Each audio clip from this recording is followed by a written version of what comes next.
Assalamualaikum warahmatullahi wabarakatuh.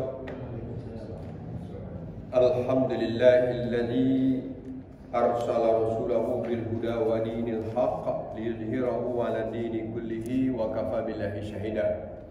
Asyhadu an la ilaha illallah wahdahu la syarikalah wa asyhadu anna Muhammadan abduhu wa rasuluh.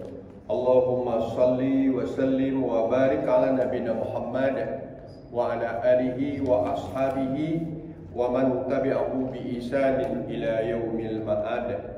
Faqad qala Allah Ta'ala fil Qur'anil Karim, a'udzu billahi minasy syaithanir rajim. La ilaha illa huwa yuhyi wa yumiit, rabbukum wa rabbu abaikumul awwalin bal hum fi syakkin yal'abun. Fartaqib yauma ta'tis samaa'u bidukhanin mubin yaghshan nas hadza azabun alim. Rabbana kshif annal azaba inna mu'minun anna lahumuz zikra wa qad ja'ahum rasulun mubin summa tawallaw anhu wa qalu mu'allamun majnun. Bapak dan ibu-ibu jamaah pengajian rahimakumullah, pertama-tama tentu kita tetap memperbanyak puji syukur kita kepada Allah Subhanahu wa Ta'ala yang selalu melimpahkan rahmat dan karunia-Nya kepada kita, dan juga kita selalu memperbanyak selawat dan salam kepada Nabi kita Muhammad Sallallahu Alaihi Wasallam. Karena suasana yang kita lakukan ini, yang kita rasakan ini tidak terlepas daripada rahmat diutusnya Nabi kita Muhammad Sallallahu Alaihi Wasallam. Baiklah Bapak sekalian, kajian kita tentang ayat-ayat Al-Quran pada kesempatan pagi hari ini adalah pedomannya surat Ad-Dukhan ayat ke-8 sampai ayat ke-14, agak panjang ya. Bisa kita mulai 8, bisa 9 ya. Kalau dalam satu 9, tapi ada keterkaitannya dengan ayat yang ke-9 ya. 8. Tadi sudah kita bacakan ya di ayat-ayat itu, dan kita akan terjemahkan terlebih dahulu untuk pedoman kita Bapak sekalian. Bismillahirrahmanirrahim. La ilaha illa huwa, tidak ada Tuhan yang berhak disembah secara benar kecuali Dia, Allah ya. Yuhyi wa yumiit, Dialah yang menghidupkan dan Dia yang mematikan. Rabbukum, Dia adalah Tuhanmu, Dia adalah Rabbmu. Wa rabbu abaikum al-awwalin, dan Tuhan atau Rabb nenek moyang kamu. Bal hum fi syakkin yal'abun, tetapi mereka tetap saja di dalam keraguan-raguan, bermain-main. Fartaqib, maka tunggulah. Yauma ta'tis sama, pada suatu saat, pada suatu hari, langit itu akan didatangi bidukhanin mubin, dengan asap yang nyata. Yang sanas, asap itu menutupi pandangan manusia. Azabun alim, dan di waktu itu mereka akan berkata, ini adalah siksaan yang sangat pedih. Rabbana akshif annal azab, ya Tuhan kami, bukakanlah kami atau lepaskanlah kami daripada siksaan ini. Inna mu'minun, sungguhnya kami adalah orang beriman. Anna lahumuz zikra, bagaimana atau tidak bermanfaat bagi mereka peringatan itu. Wa qad ja'ahum rasulun mubin, telah datang kepada mereka seorang rasul yang nyata. Summa tawallaw, kemudian mereka berpaling. Summa tawallaw anhu, kemudian mereka berpaling darinya. Wa qalu, dan dia berkata, Muhammad atau dia itu adalah belajar dari orang gila. Itu terjemahannya, ya. Mudah-mudahan dengan keterbatasan waktu kita coba bahas dan kita coba kaji ayat ini. Yang pertama dulu Bapak sekalian, surat ini namanya Ad-Dukhan, ya. Ad-Dukhan itu artinya bisa asap, bisa kabut gitu. Jadi kalau kabut tebal itu juga Ad-Dukhan, asap itu juga Ad-Dukhan. Kalau orang Arab mengatakan Ad-Dukhan itu rokok, karena rokok itu apa? Berasap, ya. Kalau orang merokok, tasrabud dukhan, engkau merokok, ya. Karena dia minum asap, kan? Itu namanya bahasa tasrabud dukhan, engkau minum apa? Engkau minum asap, maka artinya merokok. Jadi ada satu surat yang namanya Ad-Dukhan, artinya secara umum adalah asap, gitu. Itu salah satu surat dari 114 nama surat dalam Al-Quran, ya. Dan suratnya nomornya 44, ya, surat ke-44. Biasanya Allah memberi nama atau Rasul memberi nama satu surat itu dikaitkan dengan masalah yang paling menarik, yang paling dituju pada surat itu.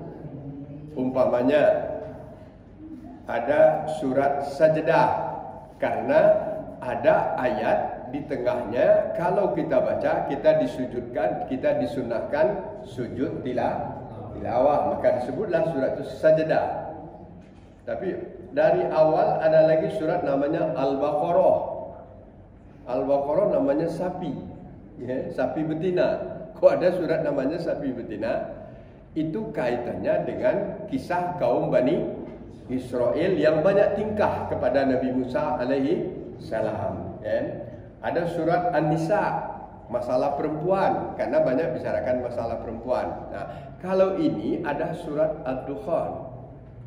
Surat ini karena hal yang paling menarik di dalamnya adalah membicarakan masalah asap tadi. Nah, itulah maka dinamakan Ad-Dukhan. Surat ini Bapak dan Ibu sekalian termasuk surat yang memberikan pelajaran luar biasa kepada kita di dalam perjalanan hidup kita ini, ya. Dan memang begitu sifatnya semua ayat Al-Quran begitu. Dia tidak biasa, tapi dia luar biasa. Kalau ilmu yang lain itu biasa, itu beda, ya. Kalau apa aja ilmu itu biasa, tapi kalau Al-Quran luar biasa, maka dia mukjizat, gitu, ya. Nah, dan surat Ad-Dukhan ayat ke-8 ini ada kaitannya, dalam satu segi kaitannya dengan akidah, dalam satu segi kaitannya dengan sejarah, dalam satu segi kaitannya juga dengan ibadah dan juga akhlakul karimah. Itulah sifat ayat Al-Quran, ya. Dalam segi keilmuan secaranya luar biasa. Ini fakta sejarah, ya. Dan dalam segi akidah ini berkaitan dengan contoh kebesaran Allah Subhanahu wa taala yang tidak bisa kita tandingi. Luar biasa. Dalam segi ibadah juga demikian.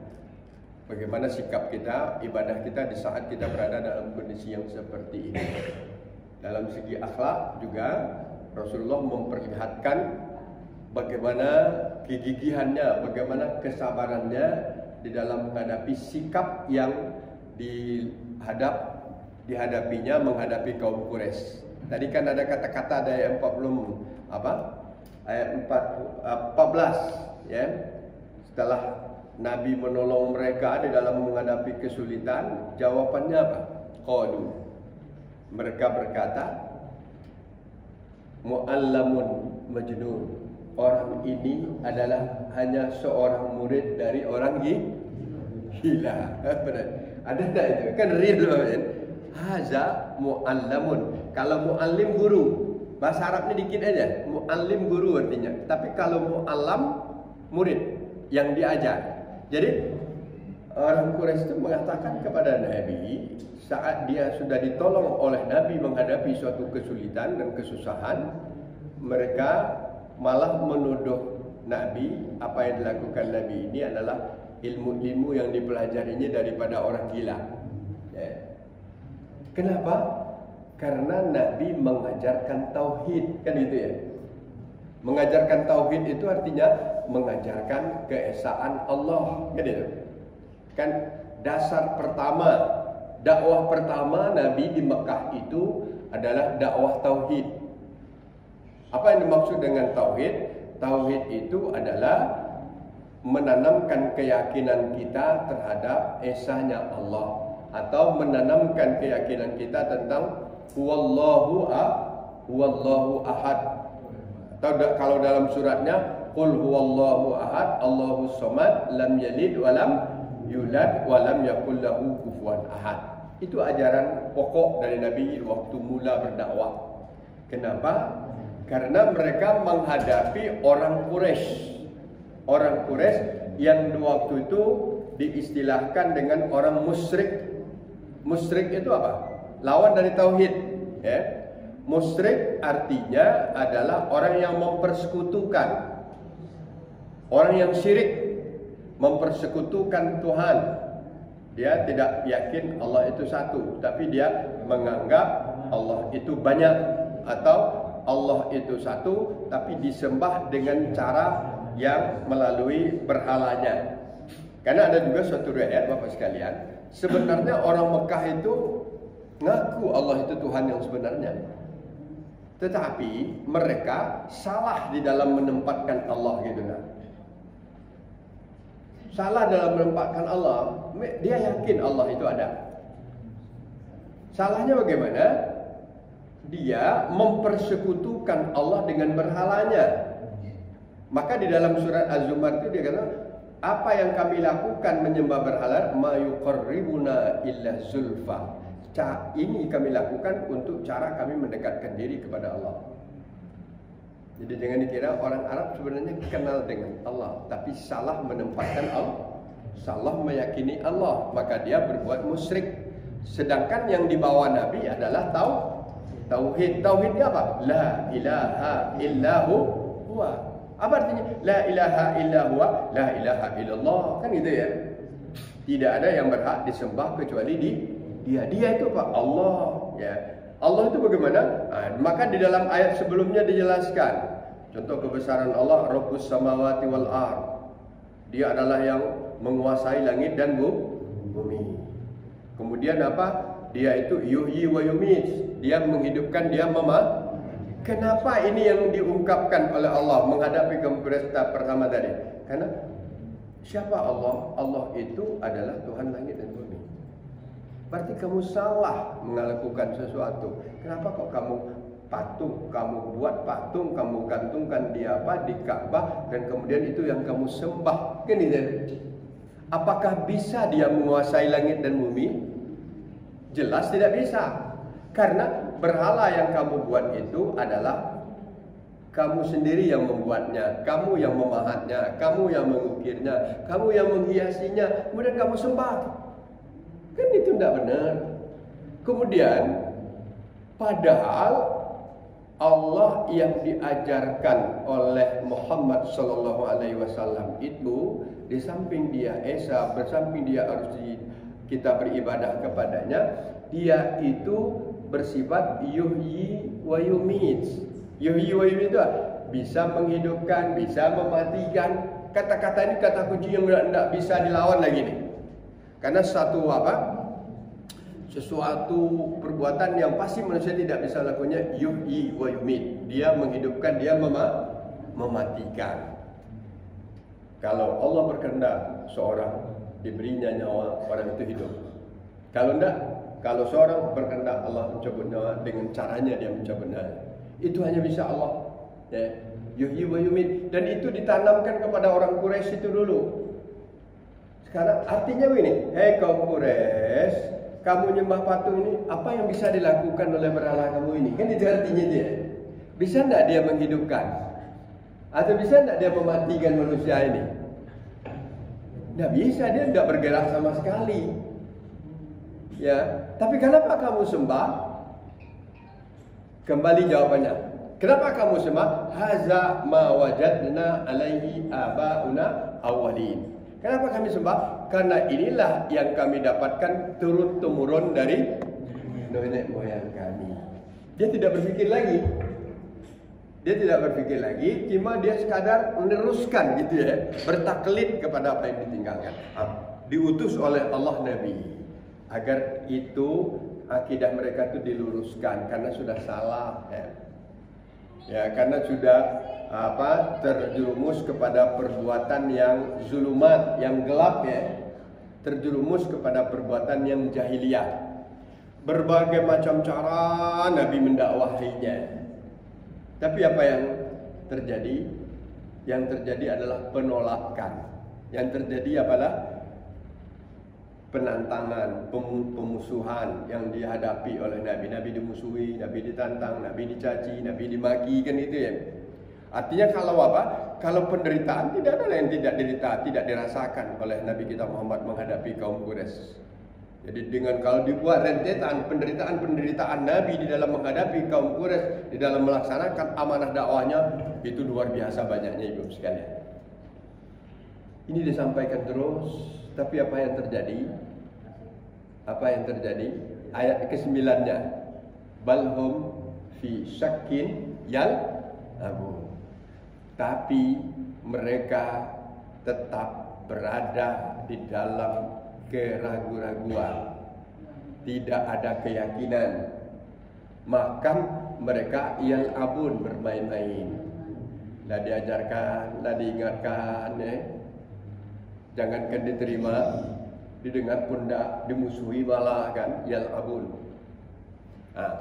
Oleh karena itu, di satu saat Allah menguji mereka. Ya. Allah menguji mereka dengan suatu kondisi yang tidak biasa. Yang tidak biasanya gini. Karena biasanya di daerah Arab itu, di daerah padang pasir itu gini bagus. 4 musimnya sebenarnya ya. Ada musim saif. Musim saif itu musim panas. Kemudian ada asyita. Asyita itu musim dingin. Antara musim panas dengan musim dingin namanya al-kharif. Al-kharif itu musimnya pancaroba. Maka biasanya di antara musim ini ada hujan. Ada angin. Kalau antara musim panas dengan musim dingin itu adanya hujan, angin kencang gitu biasanya. Kalau di padang pasir akan berpindahlah tumpukan pasir itu. Itu kita rasakan. Kadang-kadang hujannya juga bisa lebat kan. Ya. Antara musim dingin dengan musim panas juga ada musim namanya ar-rabi'. Ar-rabi' itu musim semi. Jadi hampir sama dengan Eropa, tapi Eropa panasnya tidak seperti padang pasir. Dia 4 musim. Kalau kita kan musim hujan, musim panas dia ya, pancaroba kan. Kalau dia dasarnya juga musim panas, musim dingin. Panas dingin, panas kah dingin kah, hujan kurang. Yang ada hujan adalah antara-antara ini. Dan kalau turun hujan juga itu cukup mempengaruhi suasana kehidupan di sana. Oase itu lembah-lembah itu air mengalir ke sana sehingga di sana mereka bisa berkebun. Jadi kalau ada kebun korma umpamanya ya, itu adalah di oase. Atau kalau sekarang karena pertanian sudah modern, tidak perlu lagi oase, dia membuat pertanian buah. Di Arab itu sekarang sudah ada perkebunan korma bagaikan bentangan perkebunan sawit sekarang. Kenapa? Karena dengan kemajuan teknologi, dia sudah bisa menggali air sumur artesis yang ada di bawah padang pasir itu. Jadi Bapak sekalian, jangan dikira padang pasir di bawah itu banyak air. Jadi saya ingat waktu saya masih kuliah di sana, di bawah jalan-jalan kemana ke kebun korma. Rupanya kebun korma itu dibuat sekelilingnya tetap dialirkan air gitu. Airnya tidak air sungai, tapi dimodali dengan mesin pompa yang besar, digali ratusan meter ke bawah, menaikkan air mengalir. Itulah kormanya jadi bagus. Kalau sekarang, kalau dulu kan menunggu di oase-oase. Jadi itu loh sekalian, maka sekarang tuh sebabnya produksi korma itu jauh lebih tinggi kan, lebih banyak. Dan kita mengenal juga bahwa di dalam perut bumi itu kan berbagai macam kekayaan Allah ya. Walaupun itu padang pasir, itu adalah apa? Nah, kenapa Israel agak lebih apa? Karena teknologinya lebih tinggi. Maka orang Palestina agak kalah karena mereka dijajah kan. Israel itu kan suatu negara yang juga bisa mengekspor hasil pertanian kan luar biasa. Padahal padang pasir negeri Palestina yang dijajahnya. Kenapa? Teknologi jadi air ada. Ya. Sekarang padang pasir yang luas itu besar. Dan oleh pemerintah Arab itu sengaja didukung itu kalau ada subsidi yang luar biasa pada pengembala kambing dan pada pekebun korma disubsidi untuk mesinnya, untuk pengolahan airnya. Jadi kembali kita masalah tadi. Jadi kalau pas di zaman Nabi ini kan belum ada itu, belum bisa ya. Hanya nahan itu, akhirnya terjadi musim panjang. Sehingga di lembah-lembah itu juga terjadi apa? Kekeringan. Akibatnya apa? Perkebunan mereka jadi mati. Hewan-hewan, kalau di dalam riwayat itu dikatakan halakatil mawasi. Halakat itu artinya sudah berguguran, mati hewan-hewan. Karena al-mawasi itu kambing biasanya. Karena apa? Yang terbanyak di Arab itu kan dua aja. Kalau enggak kambing ya unta. Halakatil sapi jarang ada di sana. Tidak ada kecuali yang dibeli sengaja untuk dipotong aja. Tapi kalau yang digembalakan, kambing luar biasa. Allah juga menciptakan kebesarannya kambing. Orang Arab itu kalau kambing kan bukan 1-2 seperti kita. Satu orang mengembalakan bisa 500 atau 1000 ekor kambing, dilepaskan aja begitu dihalau dia suka berbondong-bondong gitu kan. Kita tidak ada anak kan? Karena kita punya padang luas tapi kita tidak punya seperti itu. Nah, apa yang mereka makan? Mereka makan rumput kering. Bisa. Jadi di zaman ini terjadilah kemarau panjang, pencekelik, timbullah pencekelik, hari tidak hujan. Sehingga kalau di dalam riwayat itu dikatakan bahwa sekalian sampai mereka itu memakan apa? Saya bacakan tafsirannya, fa asabahum minal juhdi wal ju'. Maka mereka ditimpakan oleh Allah kesusahan dan kelaparan, hatta akalul azam wal maitah, sampai bahan makanan tidak ada lagi, mereka memakan tulang-tulang dan bangkai-bangkai yang bergelimpangan di waktu itu. Waja'alu yarfa'una absarahum ila sama'. Setiap sebentar melihat ke langit kapan turun hujan. Dalam kondisi itu maka diturunkanlah oleh Allah ayat fartaqib yauma ta'tis sama'u bidukhanin mubin. Kamu memandangkan, mengangkatkan kepalamu ke atas, yang kamu lihat di sana adalah asap tebal yang nyata. Asap tebal yang nyata apa? Yaitunya suasananya kalau di dalam Al-Quran itu dijelas yang sanas, asap tebal itu menutup suasana manusia, menutup pandangan manusia. Biasanya pandangan sekian kilometer, sekarang pandangan sekian puluh meter sudah tertutup. Itu bahasa Arabnya yang sanas. Di waktu itu manusia merintih dan berkata, haza azabun alim. Ya Allah, ya Tuhan, ini adalah siksaan yang nyata. Itulah terjadi Bapak dan Ibu sekalian. Ya. Jadi jangan dikira ya kondisi kita sekarang ini bukan yang baru ini. Dulu juga sudah ada. Ya. Di zaman apa? Di zaman Nabi kita Muhammad Sallallahu Alaihi Wasallam. Tetapi kalau melihat korenah ayat ini, maksud ayat ini, kenapa itu terjadi di Mekah? Kan berbeda dengan kondisi kita. Kalau kita wajar, ada hutan, ada gambut, ada kayu-kayu terbakar, asap ya. Kalau Mekah, paling-paling ada kebun kurma. Kemudian bukit-bukitnya bukan bukit hutan, tapi apa? Batu-batu. Datarannya pasir. Kenapa ada asap? Ini pertanyaan.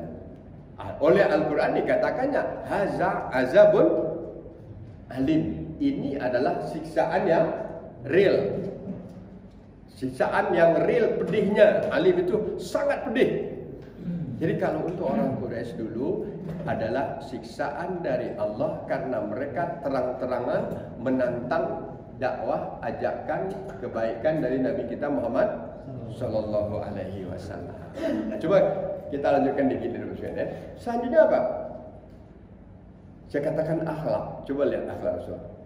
Rupanya orang Quraisy ini kan sebenci-bencinya kepada Nabi. Itu ada juga keterkaitannya, kebutuhannya kepada Nabi.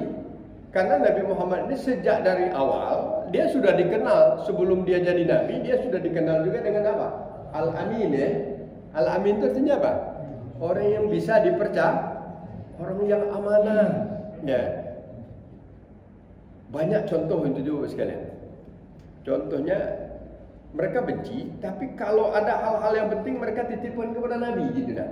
Kan tidak ada bank waktu itu. Tidak ada saving box seperti sekarang ya. Kalau orang sekarang menyimpan dokumen agar aman tidak dari kebakaran apa? Ada di bank itu namanya apa? Saving box. Kotak pengaman ya. Yang bisa disewa setahun sekian sewanya. Ada enggak? Tidak ada. Tapi mereka nyimpannya kepada siapa? Nabi. Kan heran ya. Dia musuh tapi dia nyimpan kepada Nabi. Itu terbukti di waktu menjelang hijrah. Apa yang dikatakan Nabi kepada Ali, besok aku berangkat, balikkan benda ini ke sana, benda ini ke sana, benda ini ke sana. Padahal dia memusuhi Nabi. Kan luar biasa itu. Jadi lanjut Bapak sekalian, kondisi yang seperti dia nantang Nabi, tapi karena kesulitan, tidak ada air, makanan tidak ada, dia butuh air, butuh hujan. Kalau Muhammad minta ke Tuhan dia bisa air hujan, kan gitu ya. Itu makanya Rabbana khsif annal azab. Ya Tuhan kami, bukakanlah kami, lepaskanlah kami dari siksaan ini. Datanglah dia kepada Nabi. Ya. Datang kepada Nabi mengatakan, ya Muhammad, mintalah kepada Tuhanmu agar Allah menurunkan hujannya. Ya. Dan sudah apa? Sekian susahnya di dalam kehidupan ini. Tadi dikatakan di sini bagaimana mereka datang kepada Nabi dan meminta itu agar didoakan. Kalau menurut kita ya, atau berandai itu kita ya, jelas dia musuh kita ya. Kalau dia minta tolong kepada kita bagaimana? 100% ditolak lah pasti itu, yakin saya juga. Asal pasti ditolak. Bahkan nuduh kita gila, masih kan? Inilah akhlaknya. Cuma saya katakan akhlaknya Rasulullah. Bahwa dia itu betul rahmat untuk semua manusia dan semesta alam. Di waktu kondisi yang seperti itu timbul jiwa kemanusiaan. Karena orang Quraisy tahu bahwa kalau Muhammad berdoa akan dikabulkan. Karena dia orang lurus, karena dia tidak ada cacatnya, karena dia orang bersih gitu ya. Mintakanlah kepada kami hujannya. Maka di dalam riwayat Aisyah satu hadis Bukhari mengatakan waktu itu Nabi membaca 4 kali ini aja. Allahumma skina, Allahumma skina, Allahumma skina, Allahumma skina. Dia aja. Artinya apa? Ya Allah, curahkanlah kepada kami air. Ya Allah, turunkanlah kepada kami hujan. Turunkanlah kepada kami hujan. Turunkanlah kepada kami hujan. 4 kali. Permintaan siapa? Permintaan lawan. Permintaan orang yang memusuhinya. Tapi jiwa kemanusiaan muncul. Doakan. Ya, kita kenal kalau Nabi berdoa itu boleh dikatakan tidak akan ditolak oleh Allah. Ya. Kenapa? Karena dia tidak ada beban. Karena dia maksum. Orangnya bersih 100%. Ya. Kalau Nabi doa pasti dikabulkan oleh Allah. Itu juga sebabnya Nabi kalau tahu yang meninggal itu orang Islam fasik, jahat, banyak dosanya, Nabi tidak mau mensolatkannya. Tapi sholat apa namanya ini? Jenazah tetap wajib, disuruhnya sahabatnya. Kan? Kalau Nabi menolak, masuk surga orang itu. Masa kan orang berdosa akan masuk surga. Maka kembali kita masalah tadi bahwa orang Nabi berdoa turun. Letakkanlah kalau siang ini doa, sorenya turunlah hujan lebat. Hujan lebat turun. Biasa kalau hujan lebat turun, bukan sekadar air yang mengalir, tapi asap-asap yang banyak tadi jadi apa? Diserap oleh air jadi habis. habis, udara kembali jadi bersih, ya, dan suasana kembali dalam keadaan ya mereka senang dan bahagia. Itu sebab sampai sekarang Bapak sekalian, kalau orang Arab itu kalau hujan hari dia keluar ramai-ramai, anak-anak itu ramai-ramai, karena hujan itu betul-betul apa? Kerinduan mereka. Kalau kita hujan itu kan biasa aja, keluar gitu kan, keluar sudah. Wanaksir menalaksa ya Muhammad kami beriman. Tapi apa yang terjadi? Apa yang terjadi? Dalam ayat diingatkan Allah, anna lahumuz zikra. Bagaimana bisa bermanfaat kepada mereka peringatan itu? Atau dalam makna lain apa? Tidak ada gunanya bagi mereka peringatan tadi. Ibaratnya kalau kata orang kita, Nabi di waktu itu sama saja dengan melepaskan seekor anjing yang terjepit apa? Ekor. Pernah ya Pak? Ini pepatah kita nih. Anjing kalau terjepit ekornya bagaimana dia? Meraung-raung, mekik ya. Nah, sudah itu ya minta tolong lah itu artinya. Setelah ditolong apa? Digigitnya. Nah, itulah orang Quraisy Bapak sekalian. Kenapa bukti? Karena buktinya itu hujan turun, doa Nabi dikabulkan, keinginan mereka dapat. Kemudian apa? Summa tawallau. Kemudian mereka berpaling. Berpaling apa? Tidak mau ikuti Nabi lagi. Dan lebih parahnya lagi apa? Waqalu, mereka berkata, mu'allamun majnun. Kita ditolong oleh seorang yang belajar dari orang gila. Na'udzubillah min dzalik. Luar biasa Bapak dan Ibu sekalian. Itu real. Itulah arti ayat Al-Quran. Jadi sangat banyak pelajaran yang akan kita ambil di sini. Sangat banyak. Ya. Nanti kita kaitkan. Jadi Bapak dan Ibu sekalian, kembali kita masalah tadi. Itu salah satu versi makna ayat ini. Ayat ini, Bapak sekalian, menurut ahli tafsir ada dua versi di dalam anunya. Yang satu adalah peristiwa waqi'i. Waqi' itu ayat ini menceritakan kondisi yang sesuai dengan yang terjadi, gitu ya. Satu, itu yang kita ceritakan tadi. Kenapa? Musim panas, kemudian asap tebal, ya, kesulitan makan, air di mana-mana, hewan banyak mati, real. Orang biasa kondisi tertentu meminta doa kepada Allah, kepada Yang Maha Kuasa agar dilepaskan. Itu satu kondisi. Tapi dikaitkan lagi dengan hadis ayat yang lain. Ayat ini mengingatkan kepada kaum Quraisy, juga untuk kita berarti ya. Quraisy, kamu tantang, kamu tidak mau mengakui Allah sebagai Tuhan, kamu tidak yakin Dia yang menghidupkan kamu, yang mematikan kamu, Tuhan yang harus kamu sembah, dan begitu juga nenek-nenek yang kamu terdahulu, dan Dia menguasai segala yang ada di atas bumi ini. Tunggulah. Kalau kamu tidak mau sekarang, tunggulah. Akan datang masanya di satu saat apa? Yauma ta'tis sama' bidukhanin mubin. Akan datang langit ini akan ditutupi oleh awan yang tebal. Awan yang tebal berdasarkan hadis Nabi pada riwayat lain, ibu-ibu dan bapak sekalian, merupakan salah satu tanda hari kiamat. Gitu dah ya. Kamu ngomong sekarang bisa, tapi awas kalau kiamat terjadi nanti. Kemana kamu nak berbuat? Apa yang bisa kamu lakukan menghadapi itu? Oleh karena itu apa? Kenapa? Kita katakan apa? Coba lihat bapak sekalian. Banyak masalah hari kiamat kan ada tanda-tanda. Kalau kiamat itu kan kita tidak tahu kapan ya. Inna sa'ah, ilmu kapan hari kiamat itu hanya ada di sisi Allah Subhanahu Wa Taala. Kita tidak ada ilmu tentang itu. Tapi Nabi memberikan isyarat amaratiha, ada tanda-tandanya. Kalau kondisi ini sudah banyak terjadi, maka hari kiamat sudah dekat. Saya bacakan suatu hadis yang diriwayatkan oleh Muslim, Bapak sekalian, hadis sahih. An Huzaifah Asid Al-Ghifari radhiyallahu qala asraf alaina Rasulullah sallallahu alaihi wasallam wa nahnu natazakkar, dan kami sedang memberikan saling mengingatkan tentang suasana. Kata Nabi di waktu itu, la taqumus sa'ah hatta tarau asyara ayat. Kiamat itu tidak akan terjadi kecuali 10 tandanya sudah muncul. Sebetulnya tanda hari kiamat itu banyak berdasarkan hadis, tapi yang dalam hadis ini ada 10.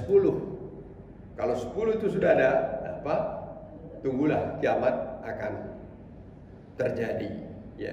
Dan masalah kiamat kan termasuk masalah yang paling banyak juga diceritakan oleh Allah dalam Al-Quran, terutama di dalam surat-surat juz ke-30 itu luar biasa banyaknya, dengan berbagai versi diceritakan oleh Allah Subhanahu wa taala. Yang jelas kiamat itu kalau dalam surat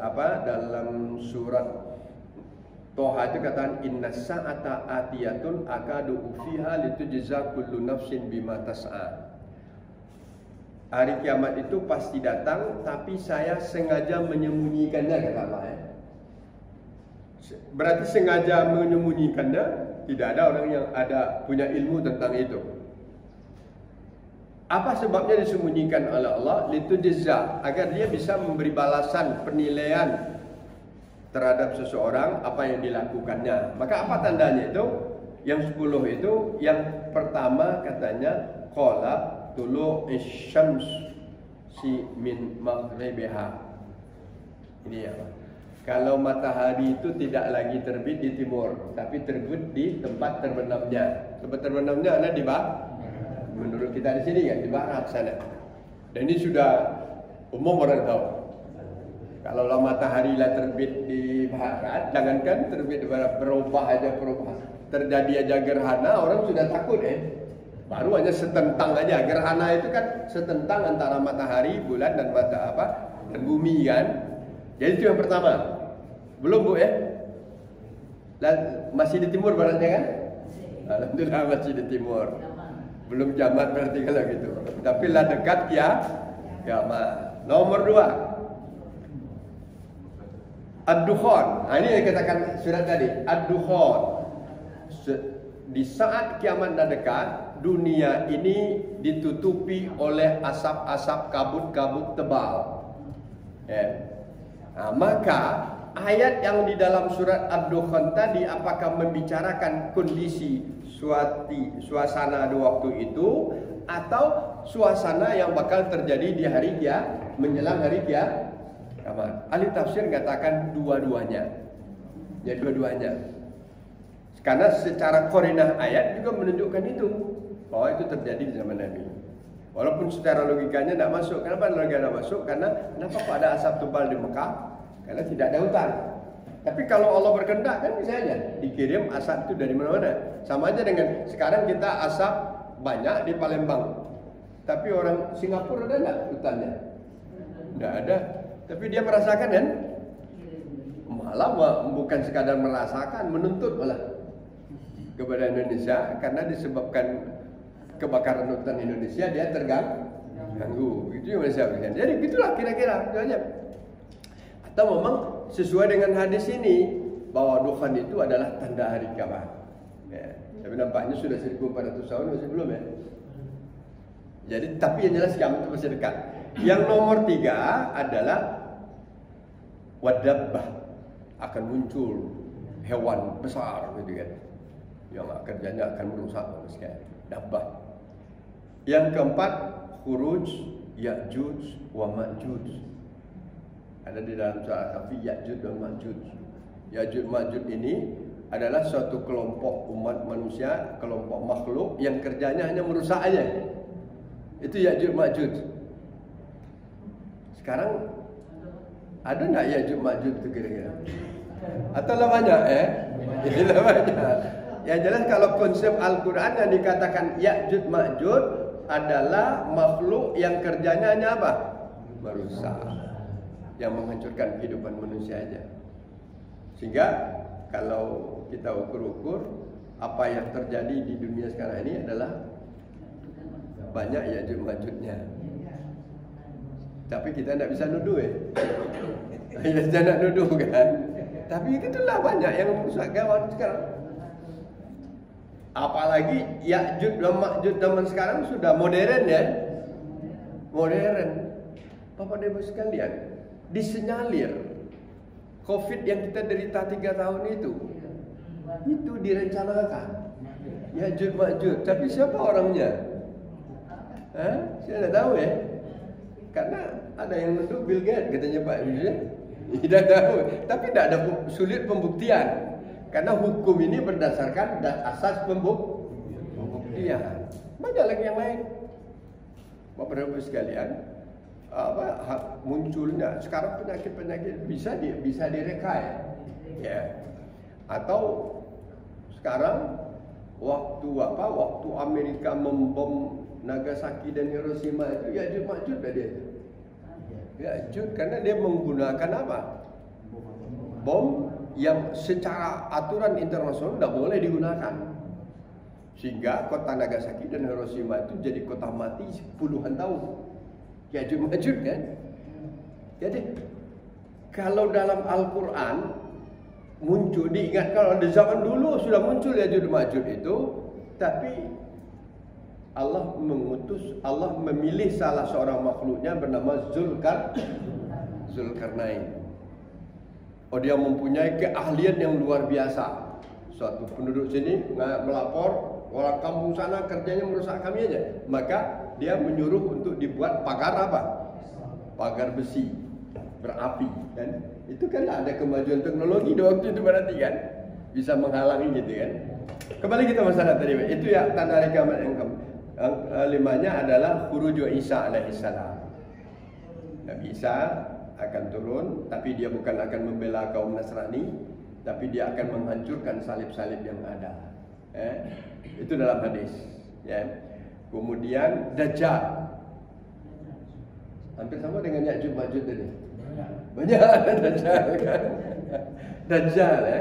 Kemudian wasalah satu khusuf, akan terjadi 3 bentuk gerhana. Gerhana di timur, gerhana di barat, dan gerhana di Jazirah Arab. Jadi apa? Itu salah satu khusuf, gerhana matahari maksudnya.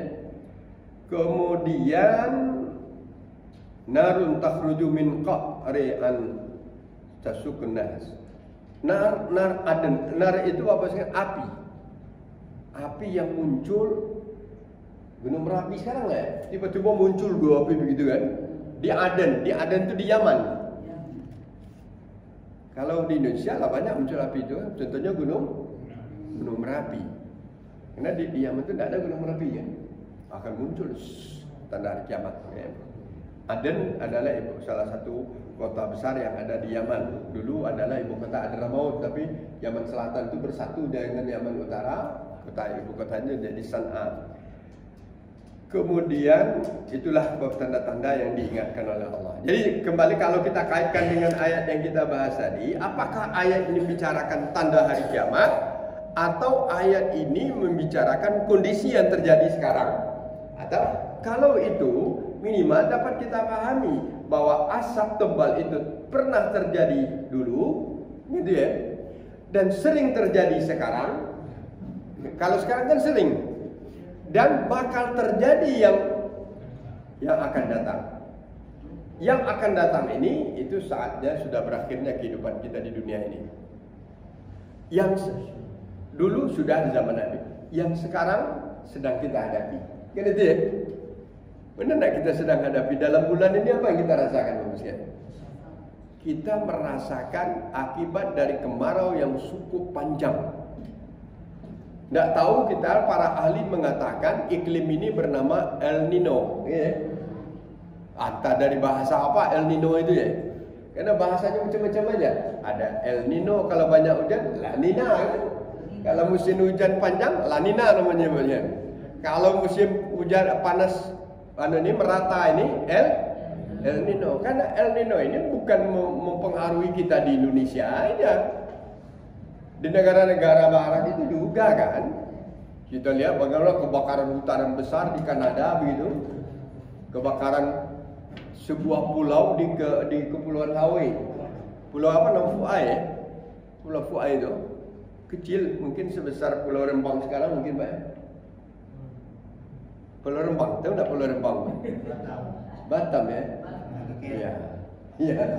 Pulau Rempang, sebesar kita ukurkan Pulau Rempang.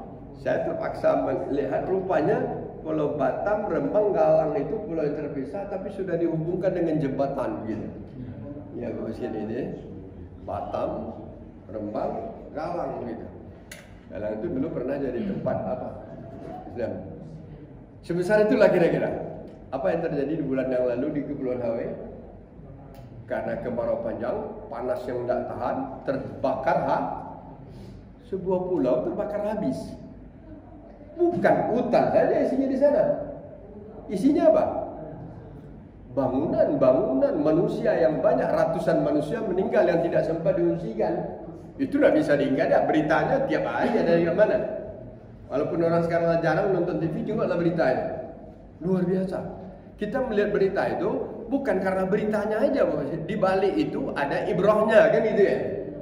Berita memang berita kita lihat, tapi kalau berita kebakaran kemudian digambar begitu Bapak sekalian, kan menimbulkan sebagai orang beriman, timbul bagi kita suatu apa? Peringatan. Ya Allah, ini baru api dunia. Ini baru api dunia. Tidak Bapak sekalian.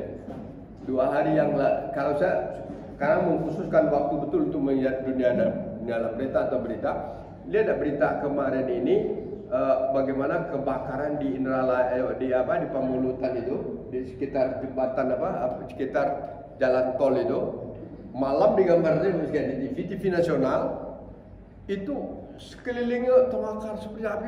Ya Allah ya Tuhan, seperti neraka aja. Ratusannya lihat real itu sekalian. Apa yang kita ya Allah, itu baru yang terbakar itu apa? Alang-alang atau rumput-rumput. Sudah begitu, atau daun-daun kayu sudah begitu. Dan luar biasanya apa? Tidak mampu manusia memadamkannya. Tidak mampu, kenapa? Dicoba padamkan dengan air, mati dia yang di atas. Rupanya yang di bawah apa? Itulah yang apa? Lahan gambut. Saya dulu tidak percaya lahan gambut, api berjalan di bawah tanah. Akhirnya saya percaya Bapak sekalian. Ya, Kenapa? Karena saya percaya waktu itu kan UMP ini punya kebun sawit yang cukup luas di mana di wilayah saya mengontrol di sana, terbakar sekian hektar. Terbakar di atasnya tidak apa-apa, tapi di bawahnya apa? Tapi tumbang dia begitu. Tumbang kan di bagian dalam itu banyak apa? Itulah suatu contoh. Dan itu banyak bumi-bumi tanah kita, baik di Kalimantan, Sumatera yang dataran rendah, lahan sulit memadamkannya. Artinya itu aja manusia tak mampu. Ini terjadi, Ustaz. Tidak tahu kita sampai kapan ini. Kalau kita keluar pagi, tidak pergi ke masjid, apa rasanya hidung kita ini? Bau-bau apa? Bau asap, tidak bisa dihindari. Dan itu kemarin 2 hari lalu saya baca berita bahwa kota yang terkotor polusi udaranya sekarang bukan Jakarta tapi Palembang. Benar ya? Itu berita ya, datanya. Dan saya lihat, dan saya juga lewat di jalan jalan radial itu kan ada apa itu? Ada alat pengukur apa itu? Ya, itu ada nampak. Memang sangat buruk begitu kan? Bukan buruk lagi, sangat, karena merah tinggi sudah gitu. Itulah kondisi yang ada. Dan itu maka dianjurkan sekarang pakai apa? Dinas Kesehatan Provinsi menganjurkan kita kembali pakai apa? Masker. Walaupun kita lepas pakai masker, lupa-lupa juga kan? Itu kan? Kalau dulu karena COVID wajib ya pakai masker. Sekarang dianjurkan. Kenapa? Data. Boleh ditanya dari Ar-Rasyid, boleh ditanya rumah sakit mana aja. Data yang dikeluarkan oleh Dinas Kesehatan bahwa pekan pertama bulan September ini peningkatan ISPA itu sudah sampai 12.000 sekian. Itu ada dalam apa? Dalam berita, ada dalam koran ya. Ada dalam data.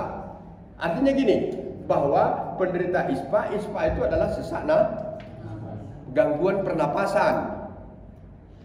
Kalau gangguan pernapasan apakah karena asma itu jelas sudah yang apa. Tapi ini dia orang biasa gangguan pernapasan itu akan berbahaya kalau menimbulkan pneumonia. Pneumonia itu kalau mempengaruhi paru-paru kita kan bahaya Bapak dan Ibu sekalian. Itulah contohnya. Tidak tahu kalau seperti ini berkelanjutan. Nah, pertanyaannya sekalian, yang terjadi sekarang ini ad-dukhan juga. Pandangan kita sudah rusak kan? Ini identik tidak dengan apa yang terjadi zaman Nabi atau kondisionalnya lain? Kalau di zaman Nabi karena jelas dikatakan karena keingkaran kaum Quraisy dan sehingga Allah memberikan apa? Siksaan, azab ya. Kalau kita sekarang ini, apakah karena memang manusia Indonesia ini atau manusia di dunia ini lah terlalu banyak melanggar aturan Allah sehingga Allah marah? Satu. Apakah hanya sekadar hukum kausalitas atau sebab akibat? Kenapa ini terjadi asap? Karena banyak hutan yang terbakar. Kenapa banyak hutan yang terbakar? Ada dua kemungkinan. Ada yang iseng membuang api rokok, satu. Ada yang sengaja. Kalau yang iseng tidak sengaja, sabar, air kering, cepat, lama-lama hidup dia. Kalau yang sengaja, bukan di kota ini, karena di luar kota sana ada upaya untuk membuka lahan dengan biaya rendah. Kalau diupahkan menebas 1 hektar sekian juta. 1 hektar ya. Kalau 1000 hektar berapa? Bukan lagi miliaran duitnya kan? Tapi kalau dengan apa? Dibakar berapa modalnya? Tidak bayar, korek api aja modalnya. Kalau kedapatan baru ancamannya tinggi sekarang. Ancamannya siapa yang kedapatan membakar hutan, ancamannya kurung dan denda 5 miliar. Ya kalau ada duit, kalau tidak ada duit dikurung. Nah itu real Bapak sekalian. Jadi kalau kita berkata kenapa? Sebabnya karena banyak mereka yang sudah melakukan kerusakan di muka bumi. Melakukan melampaui batas daripada kerja-kerja tidak diinginkan. Ini cerita kita jadinya Bapak sekalian. Nah, sekarang kita pindahkan kondisi yang seperti ini. Kalau secara umumnya kita akan berkata ini hanya fenomena alam. Fenomena itu ada yang berkata begitu, fenomena itu gejala yang terjadi di lingkungan kita di bumi ini. Biasa. Kenapa? Kalau kemarau panjang kering, kalau kering terbakar, kalau terbakar asap. Itu fenomena alam, begitu namanya kan. Tapi tinggal lagi sebab. Sebabnya apa? Atau udah. Yang jadi masalah sekarang apa? Kalau orang beriman, dia bukan sekadar itu yang dicarinya. Ada di balik itu. Ya Allah. Kan gitu kata-kata kita lagi ya. Yang pertama, alangkah maha besarnya kamu ya Allah, Allahu Akbar. Kenapa? Baru dengan kondisi yang seperti ini saja, hanya dengan asapmu ya Allah, belum lagi apimu kan itu artinya ya. Hanya dengan asapmu yang bertebaran di muka bumi ini sudah menjadi ketakutan yang luar biasa bagi kami. Dan manusia memang akan berupaya menghilangkan asap itu agar tidak menggusahkan. Sudah berbagai macam cara dilakukan, tapi tidak mampu. Dan memang kalau kita kembalikan ke secara akidah, memang benar kata Allah, wa ma utitu minal ilmi ila qalila. Yang sebenarnya kalian itu tidak diberi ilmu kecuali sedikit. Kenapa? Contoh, untuk menghilangkan asap aja ilmu kamu tidak mampu. Kan itu contohnya ya. Ada enggak penemuan baru sekarang? Penemuan ya, dibikin zat kimia kemudian ditebarkan ke udara gitu sehingga dia bisa menyerap apa? Menyerap semua yang berbahaya, partikel-partikel yang berbahaya itu belum ada. Belum ada ya. Kalau ada pastilah dilakukan oleh pemerintah. Pasti. Secanggih apapun teknologi manusia sekarang, apa yang tidak bisa dibuat orang lagi sekarang? Bisa. Tapi Allah tetap perlihatkan suatu contoh kekuasaannya. Kamu tidak bisa berbuat apa-apa. Ya. Berkumpullah kamu semua, kata Allah kan. Orang para pintar lakukan, tidak mampu.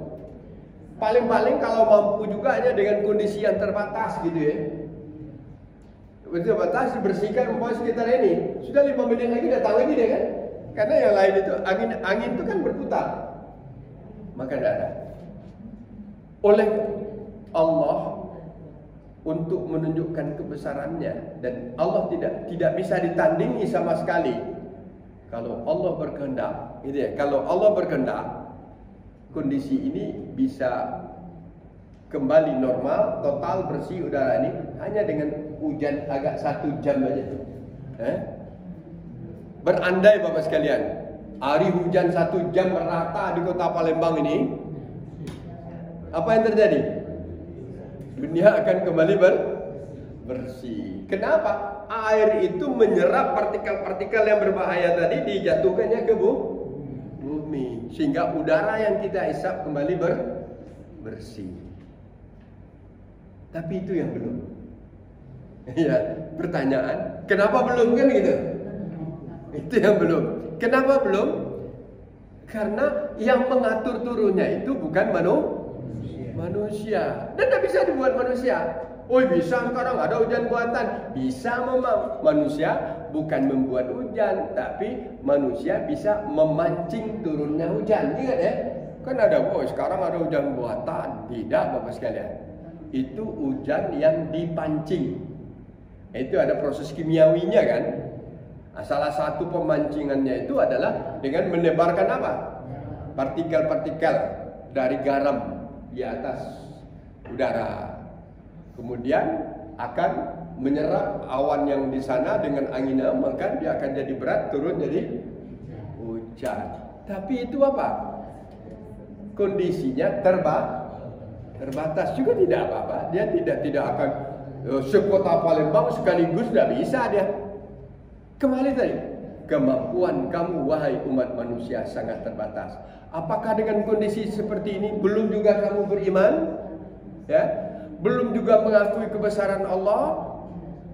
Sudah keterlaluan. Ini artinya sudah terlalu jauh lari kamu daripada semestinya yang Allah wajibkan kepada kamu. Dikit lagi beberapa sekian ya. Jadi itu tahap kedua.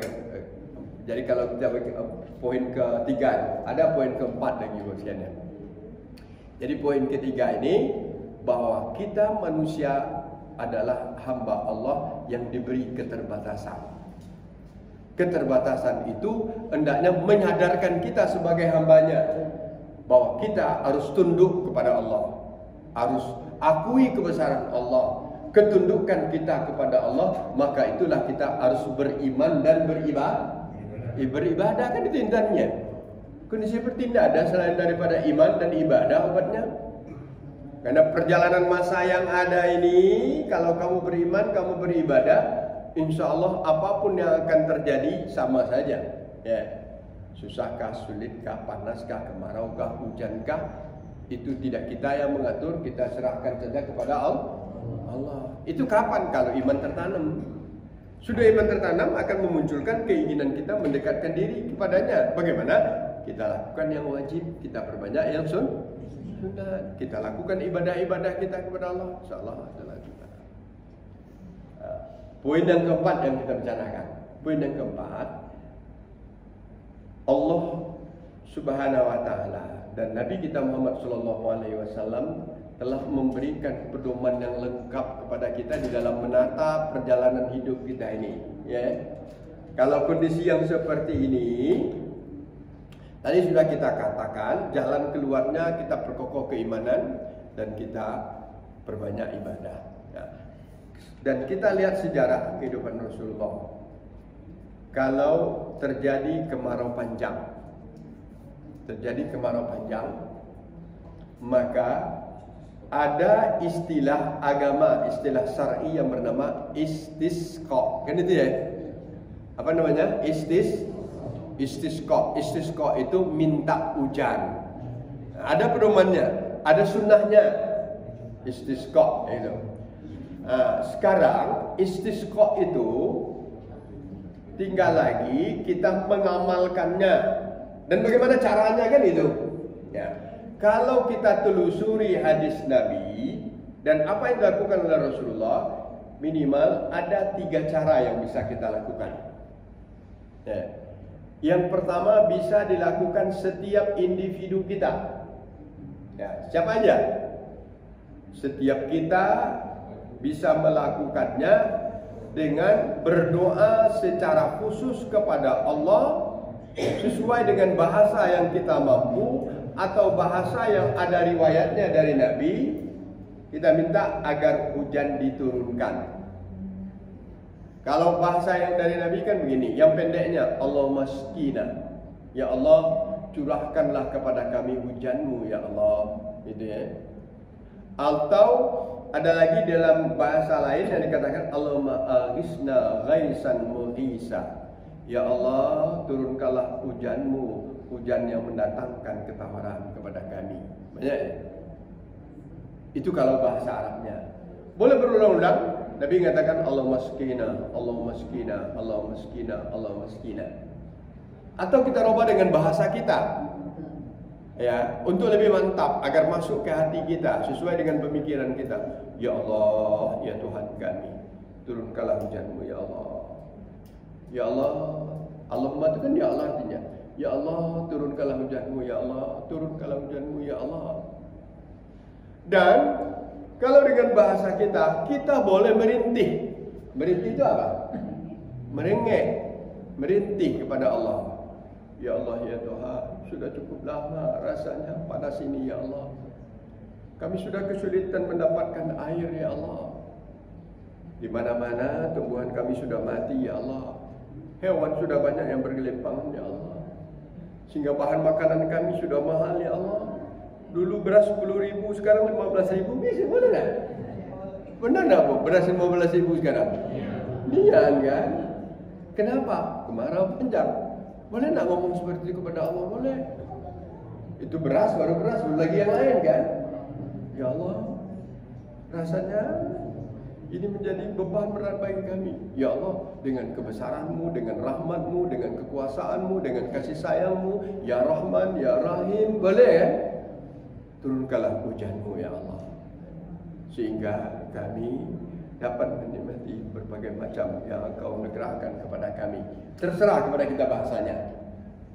Karena kalau bahasa yang secara khusus sudah saya katakan tadi, sesuai dengan yang kita riwayatkan dari Nabi kita Muhammad SAW.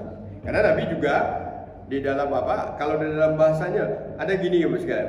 Allahumma sqi ibadaka wa bahaimuka wansur rahmatika wa ahyi baladikal mayyita. Itu Nabi pernah mendoakan begitu. Ya Allah, ya Tuhanmu, ya Tuhanku, turunkanlah hujan terhadap hamba-hambamu.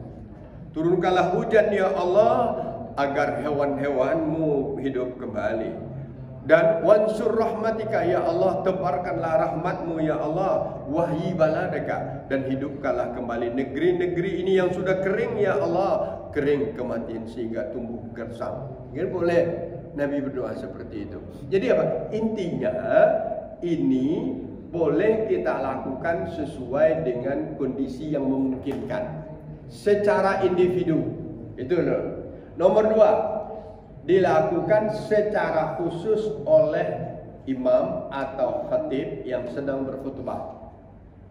Kenapa? Contohnya dari Nabi. Contoh dari Nabi begini. Di waktu Nabi sedang berkhutbah, khutbahnya berkemungkinan bukan khutbah Jumat ini, mungkin khutbah yang lain, pelajaran, berikan tausiah. Tiba-tiba di Masjid Madinah itu datang orang dari luar, dari dusun, ya, pinggiran kota Madinah. Setelah datang dilihatnya Nabi sedang apa? Nabi sedang memberikan tausiahnya, sedang berkhutbah lah istilahnya kan. Langsung aja dia, ya Rasulullah, gitu ya. Kan ada tata krama orang di Indo kan lain kan.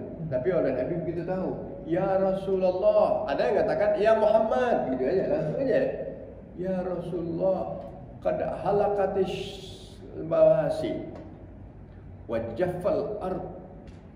Ya Rasulullah, kemarau panjang telah berhancur hewan-hewan kami, telah mati tumbuh-tumbuhan kami, telah kesulitan kami untuk mendapatkan air. Ud'u lana, mintakanlah kepada kami ashkilana, doakanlah kepada kami. Maka di waktu itu apa? Nabi adalah orang yang apa? Nabi orang yang arif, Nabi orang yang bijak.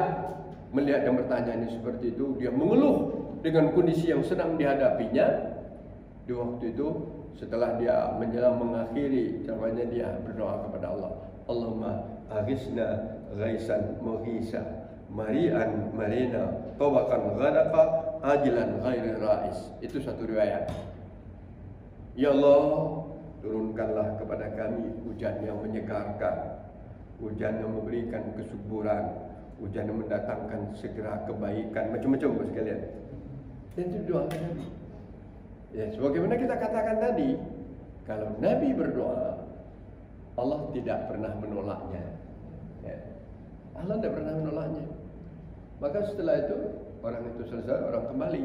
Di waktu laki-laki itu kembali ke dusunnya, di tengah jalan dilihatnya apa? Langit sudah menghitam, mendung begitu ya.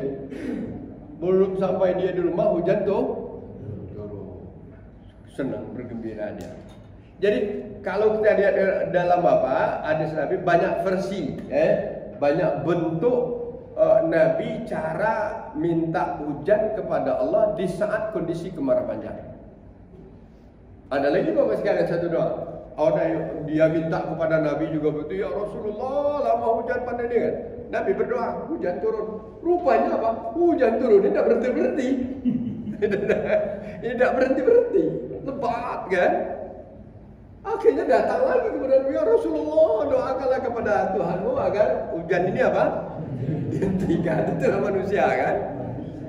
Itu ada lagi riwayatnya itu. Jadi banyak riwayat berkaitan dengan manusia. Maka Bapak Ibu sekalian, Nabi lagi minta. Maka Nabi minta agar hujan diturunkan. Apakah Nabi ngatur? Enggak. Yang ngatur tetap Allah. Karena hujan itu adalah makhluk Allah. Hujan itu apa? Penguapan. Hujan itu apa? Panas yang dapat. Hujan itu apa? Ada kaitannya dengan angin. Kan bisa aja. Dan yang memutar balikkan angin itu siapa? Allah. Itu kan. Karena hujan itu bisa kelihatan nak turun di sini, tiba-tiba turunnya di pelajung sana kan? Kenapa? Di waktu hujan nak turun itu datang angin kan? Bisa aja begitu. Itu yang kedua. Yang ketiga, ini dilakukan secara berjamaah besar. Kalau dapat dilakukan seperti kita melaksanakan sholat Id. Nah, ini yang kita tunggu. Jadi kalau namanya sholat istisqa. Kalau tadi istisqa aja ya. Jadi istisqa kan ada 3 macam saya katakan. Sendiri, khatib atau penceramah. Yang ketiganya adalah sholat istisqa. Sholat istisqa ini kondisinya dilaksanakan seperti sholat Id. Sama betul dengan sholat Id caranya. Bagaimana caranya? Dirancang oleh imam. Nah, ini pemimpin ini. Tidak tahu kita siapa pemimpin ini. Nah, ini yang dipertimbangkan siapa yang akan membuat himbauan ini? Apakah Menteri Agama? Jokowi? Apakah Jokowi? Apakah Ketua Majelis Ulama? Ini yang kita menjadikan dulu. Ini yang jadi masalah kita. Karena katakan itu harus ada himbauan secara umum kepada kaum muslimin bahwa tanggal sekian kita sama-sama sholat istisqa. Dan kita semuanya ramai-ramai datang ke lapangan.